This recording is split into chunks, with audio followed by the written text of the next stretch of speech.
Hi, Mikel. I hope you're well. Good to have everyone back, I'm sure, after the break. So we'll start there with any injury updates, any team news ahead of Monday. And with that, just anything on Granit Xhaka, any interaction you've had with him over the past few days or so? Not any bad news. At the moment, everybody seems to be okay. Granit is progressing really well, but obviously we know that it's a long-term injury, unfortunately, and he's not going to be available.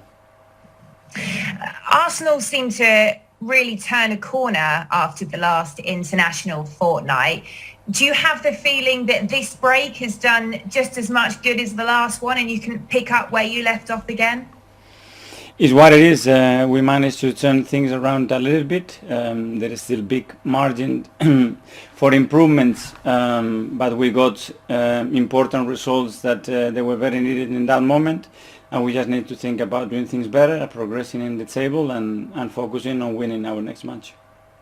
Well, going into the break, the defence really started to look quite stable and settled with those 3 clean sheets in 4. But going forward with just the 5 goals so far in the Premier League, would you say that attacking threat has been the main area of focus as you prepare for Crystal Palace? Well, they've been many areas. That's one of them. Obviously, the players that we have available to work here because of the amount of international we have is very limited. But it's something that certainly we can do better. We can improve even our efficiency in front of goal. And when we get that balance right, obviously it will help us to win more games.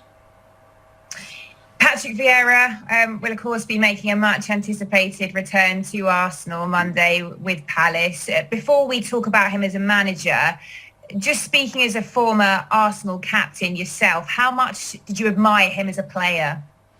He's an Arsenal legend, and I hope he gets the reception that he deserves for what he did for the football club. Not only as a player as well, what he transmitted as a person. He was the captain of the football club in the most successful era, probably in the last many years, and it's great to have him back. And how impressed have you been with how quickly he's adapted as a Premier League manager? Well, he has already a couple of experiences, and he knows the league really well, and you can see the touch that he's trying to put in the team and the things that he's trying to implement there. And do you feel that the way he sets Crystal Palace up, do you feel they're a side that you might be able to create more against on Monday? I don't know how they're going to set up, and they've done it in different ways, using different players in most of the time similar formations. Let's see how the game develops. Okay, we'll leave it there. Good luck. Thank you. Thanks, Emma. We'll now come to Gary Cotter, who's in the room. Hello, Mikel. Hi. First of all, congratulations on your award. Thank you. Manager of the Month. We haven't had a chance to speak to you since it was announced. Do you welcome that kind of personal accolade? Yeah, it's not personal because it's all the people that is behind that helps to achieve those trophies. Is nice, and as manager we just focus now on the next thing, which is win more football matches and hopefully more to come, because that will mean that we're doing the right things. Isn't it funny how things could change in football? 1 minute you're getting slaughtered and you're under pressure, the next minute you're winning Manager of the Month. It is the opportunity that this game gives you, and that's always, you have to stand up and keep believing, work hard, be critical, and try to analyze things to try to change them and improve them. And football gives you always another opportunity. Spoke there about Patrick Vieira, a legend in the true sense of the word here at Arsenal. You expect him to have a big welcome from the Arsenal supporters, but he deserves it, doesn't he? I have no doubt that will be the case, to have him back and welcoming and having his figure and what he's been at the club recognized in the right manner. I think it's really important, and I'm sure that will be the case. In terms of Granit, he's been on his social media page looking pretty happy, saying he's in work mode, quotes. Do you think it might be less than the 3 months that people were talking about before he's back? With Granit, I don't know. What I'm sure is that if you tell him 3, he will be thinking 2. He will be trying to cut edges and doing extra work to try to minimize that time, that's for sure. And we have to do it in the right way, because it's a significant injury and we want to have him back properly when he can. Sounds like you've had a good international break in terms of none of the players, as far as you know, picked up any injuries, and indeed Thomas Partey has been very impressive for Ghana, scored a couple of goals as well. He has had his injury problems though.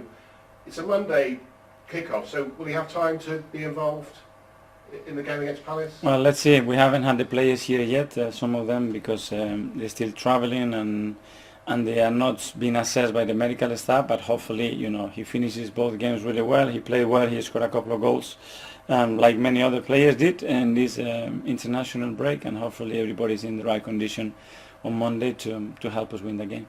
Just a quick revisit again, Patrick Vieira. Were you surprised that Crystal Palace picked him as head coach, manager, given that he hasn't experienced, a top job? Well, he had experiences before, and obviously Patrick knows the league much better probably than any other manager, because he has experienced it himself as a player, and it's great that he got the opportunity to do that. Another legend, another Arsenal legend, Thierry Henry, has been commenting about your Arsenal. He said he's watched all the games, despite your run of good results. He says that he's not sure the team's going in the right direction. Have you heard those comments, and what do you make of them? No, I haven't. I'm just hearing from you. It doesn't help though, does it, when big name former players make comments like that? I guess it's just another opinion, so you have to respect that. 10 points from 4 games. Was it actually, contrary to the earlier questioning, was it a bad time for the break to come? Would you rather have carried on with the momentum?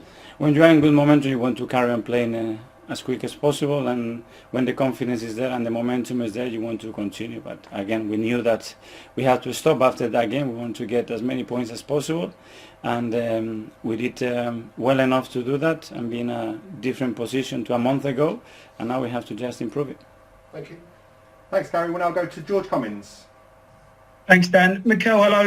Is it a little bit of football romance in a way that 25 years ago Arsene Wenger was in charge of Arsenal for the first time, and here on Monday you've got 2 of his former captains managing the club? I just wonder what you thought of that. I don't know, that when you are still in this industry, that ball is rolling and roles change, and in the next 10 years something else would happen with another former player or another manager that has a different role in another team. It's part of what it is. Did you what was your thoughts on that Arsenal 2004 Invincible team? Because that's what Vieira's, one of his famous things for Arsenal. I know you never played against the Invincibles, but what was your take on that team? They were a joy to watch. I think that team had everything. They dominated every aspect of the game in the right way. They had incredible leadership to start with some of the names that they had. They had a presence, they have the right identity, and they have the talent, the quality, and then the self-confidence as well, to believe that they were the best, and they show it. As a former centre midfielder yourself, would you have liked to have played against Vieira in his peak? No, because again he was very dominant. He was physically really gifted. Technically, he had the right temper. He was brave. He could score goals. He could do a bit of everything, and he was a remarkable player. Can I just ask you one about Lacazette? There's a few stories that potentially could leave in January. I just wondered what your response to that would be. No, that's we are focusing on getting the best out of Laka, and he shows every day his commitment is here, and we just want to give him the right minutes so he can show the quality and he can help the team to be better. And Jack Wilshere, he was at the Newport match with a young side in the week. Is there a plan for him at the moment, or what's the future for him and Arsenal? He's around the place. We are trying to help him to get fit. He's training sometimes with us, sometimes with the academy. He's around the place.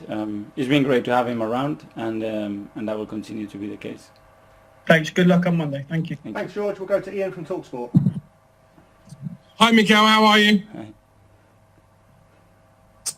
Hi. Hello. Can you hear me? Yeah, I can. Oh, okay, cool.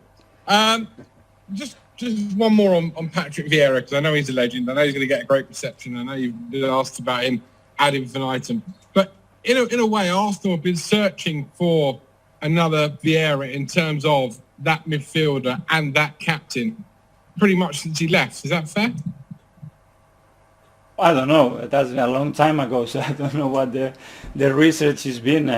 There will be other really good midfielders. And Patrick was Patrick. He's not going to have another one like him. But apart from you, when you captain the team, there hasn't been another kind of Tony Adams, Patrick Vieira, you captain, a big name, big personality that really can lead the team back to its former glories.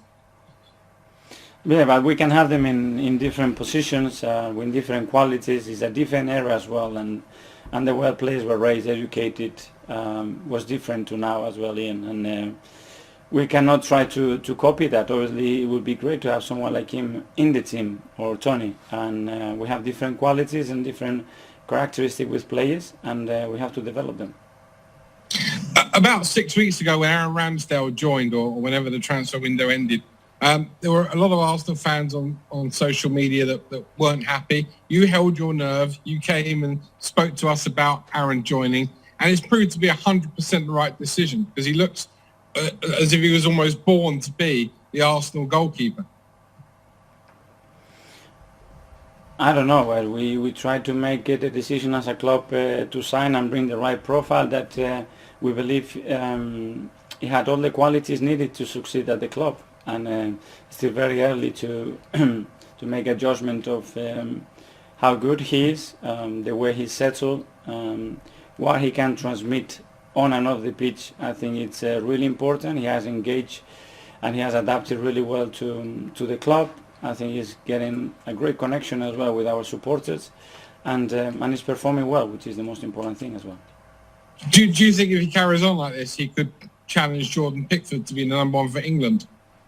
He needs to keep performing like what he's doing, and always trying to think, okay, what I'm doing right, continue to do those things, and be humble and think about as well the things that he can improve. And everything would come naturally. That it has already happened to him very early to be a goalkeeper, to be fair, with his age and his career. But he deserves that because of how he has handled every step along the way. And some of them, they've been difficult moments and disappointments, which are important as well to evolve in your career. And finally, a couple on Emil Smith-Rowe. I spoke to him the other night after he scored the winner for England's under-21s against Andorra. And he very much gave you most of the credit, saying that you're the one who is just trying to get him to score more goals and improve his game on that front. Is that the main thing he has to do to improve his game? Just add goals to them? I think the intention, the hunger and the ambition should be there, and he's capable of doing it. We want to ask the players things that they can achieve, and I'm sure that Emil can improve that part of his game. He's so willing to do it. He's working on it almost every day. He's asking the right question, and he's getting better because he has a real hunger. And he seems very, the word that everyone uses right now, humble. He doesn't seem very big-headed at all. Is that something you're also instilling into him to keep his feet on the floor? To be fair, Emil is naturally like this. If anything, sometimes you have to tell him how good he is, and he needs to believe how good he is and encourage him to try things because he's capable of doing. And he's a joy to work with, and still very early in his career, but we are really happy to have him in the team. Cheers, Mikel. Good luck on Monday. Thank you. Nick Keller from Haters. Hi there, Mikel. As you know, these press conferences are a way for you to sort of talk directly to the supporters as much as anything else. So I've been asking, I did a little survey of the fans to see what they'd like to ask you. And the number one topic was what's going on with Gabriel Martinelli. Why is he not getting much game time so far?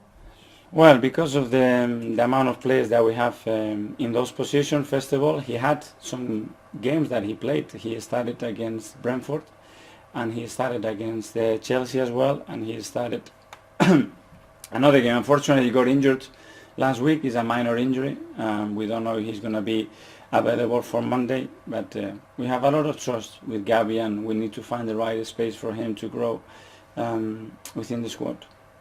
So he was playing a lot about a year or so ago, but has he gone backwards in terms of his progression? No, if you look at the number of games that he's played, obviously the injuries that he has suffered has been big setbacks on that with him. We sometimes forget his age, what he's done, and where he is, and we need to try to help him as well to maintain that balance right, because you know you can generate frustration that comes out of, in my opinion, a not very realistic diagnosis, and you need time to do that. Would you like him to go on loan in January? Would it be on loan that he gets more of a chance? No, I'm to very play happy regularly? with him. We're not thinking about anything like it, Nick. Okay, the other question was looking ahead to the new year and the Africa Cup of Nations. Granit could be injured, I know, but if you've got El Neni and Thomas Partey going as well, what plans have you made in midfield?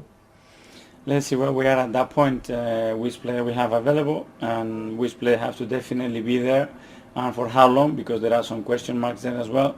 And we will find a solution. We have no choice. If they have to leave, and we'll have to find the right replacements for them.